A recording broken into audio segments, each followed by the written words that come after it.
হরিপুর গ্রামে বাস করত কানাই আর তার বউ নীলা। কানাই বাজারে শাকসবজির ব্যবসা করত, কিন্তু কানাইয়ের শাকসবজির ব্যবসা ভালো চলছিল না। যাই কিনে আনে তাতে লোকসান হয়। আজ আবারও নতুন শাকসবজি নিয়ে এলাম। কে জানে আমার কপালে আবার কি আছে। আজকে যেন ভালোই ভালোই সব বিক্রি হয়ে যায় খোদা। এমন সময় তার কাছে কাশেম আসে সবজি নিয়ে। কি হে কানাই, আজ তো দেখছি সুন্দর সুন্দর শাকসবজি নিয়ে বসেছিস। ওই আর কি, আপনাদের জন্য নিয়ে এলাম শীতকালীন সবজি। দাদা নিয়ে যান, খুব ভালো হবে। তা দাম কত করে শুনি? মূলো 80 টাকা কিলো আর পালং শাক 50 টাকা কিলো। বলিস কি, এত দাম? না রে, তোর থেকে সবজি নেওয়া হলো না। ও দাদা শুনে যান, কত টাকা কিলো দিবেন? না, তোর থেকে সবজি নিব না। এই বলে কাশেম সেখান থেকে চলে যায়। সকাল সকাল একটা খরিদ্দার এলো, তাও দাম শুনে চলে গেল। হায় রে পোড়া কপাল, তাহলে কি আজও আমার লোকসান হবে? কানাই সারাদিন নতুন নতুন সবজি নিয়ে বসে থাকে, কিন্তু কেউ তা কেনে না। যদিও বা দু একজন আসে, দাম শুনে চলে যায়।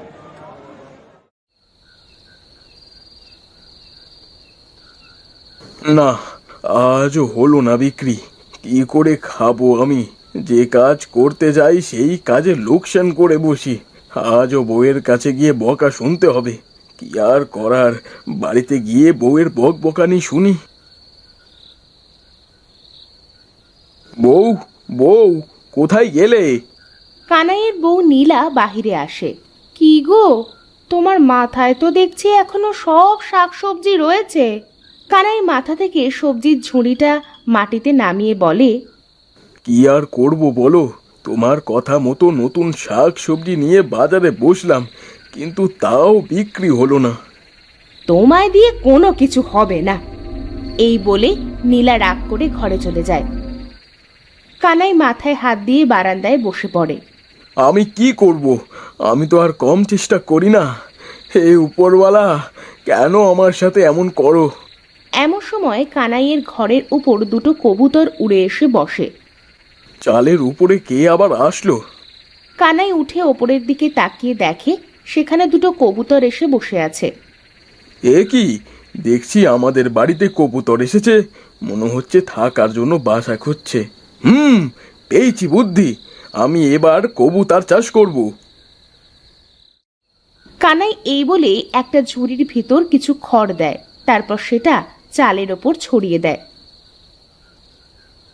তোরা থাক আমার কাছে, আমি তোদের অনেক যত্ন নিব, খাইতে দিব। এই বলে কানাই ঘরের মধ্যে চলে যায়। এতক্ষণ বাহিরে কার সাথে কথা বলছিলে? জানো, আমাদের ঘরের উপরে না দুটো কবুতর এসে বসেছে। বলছো কি? হ্যাঁ, আমি সত্যি বলছি। তাই ওদের জন্য ঝুড়িতে করে খড় দিয়ে আসলাম। যাক, সারাদিন পর একটা ভালো কাজ করেছো। এবার আমাকে কিছু খাইতে দাও, অনেক ঘুম পাচ্ছে, ঘুমোবো।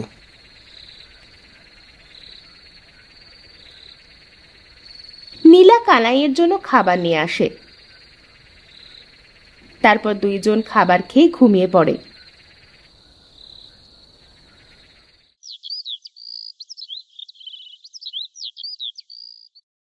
পরের দিন সকালে উঠে কানাই ঘরের বাহিরে আসে। বউ, বউ, দেখে যাও। কি হয়েছে? সকাল সকাল এত চেঁচামেচি করছো কেন? এ কি দেখছি গো, আমাদের বাড়িতে কবুতর বাসা বানিয়েছে। হ্যাঁ, আমি ভেবেছি এবার কবুতর চাষ করব। তুমি ঠিকই বলেছ। তুমি থাকো, আমি ওদের জন্য কিছু খাবার নিয়ে আসি। নীলা এই কথা বলে ঘরের মধ্যে গিয়ে কবুতরের জন্য খাবার নিয়ে আসে। তারপর সেগুলা চালের ওপর ছিটিয়ে দেয়। নে, তোরা পেট ভরে খা। আচ্ছা, তুমি ওদের খেয়াল রেখো, আমি বাজারে গেলাম। ঠিক আছে, যাও। কানাই এই বলে বাজারে চলে যায়। আচ্ছা, তোরা খা, আমি তোদের জন্য জল আনছি। এই বলে নীলা কুয়ো থেকে জল তোলে।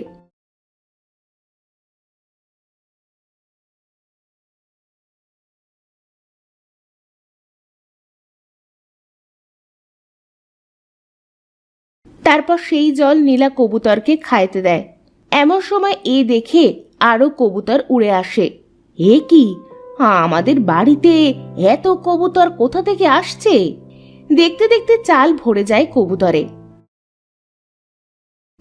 বিকালে কানাই বাজার থেকে বাড়িতে ফিরে এসে দেখে তাদের বাড়িতে অনেক কবুতর এসেছে, আর নীলা সব কবুতরকে খাইতে দিচ্ছে।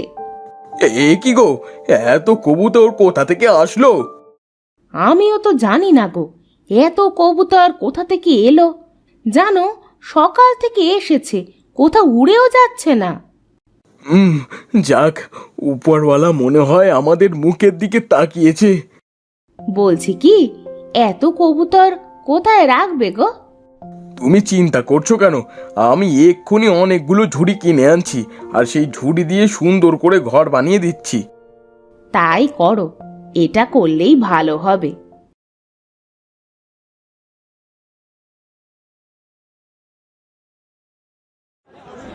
কি কানাই দাদা, হঠাৎ আমার দোকানে আসলে? ঝুড়ি লাগবে নাকি? হ্যাঁ গো দাদা, বলছি তোমার কাছে ছোট ঝুড়ি কয়টা আছে গো? আছে 20টা মতো।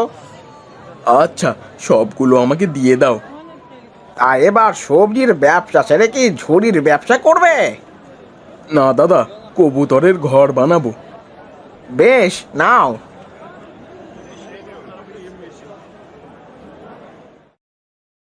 কানাই সব ঝুড়ি নিয়ে বাড়িতে ফিরে আসে।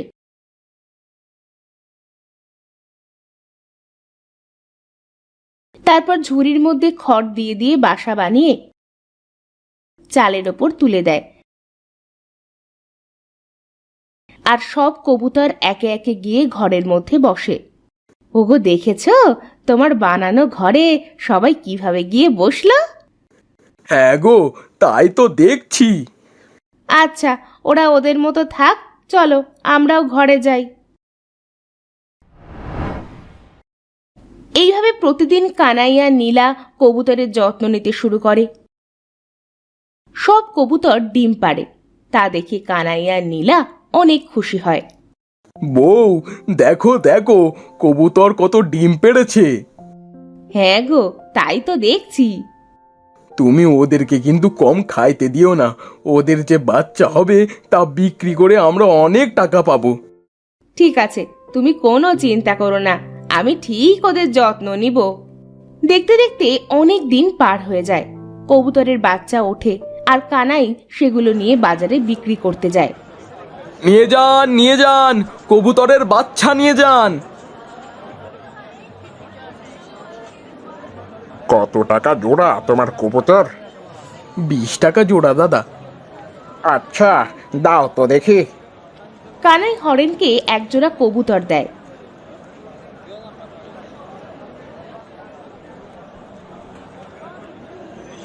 এইভাবে কানাই একে একে সব কবুতরের বাচ্চা বিক্রি করে ফেলে। যাক, আজ তো ভালোই রোজগার হলো। যাই, বাড়িতে ফিরে যাই।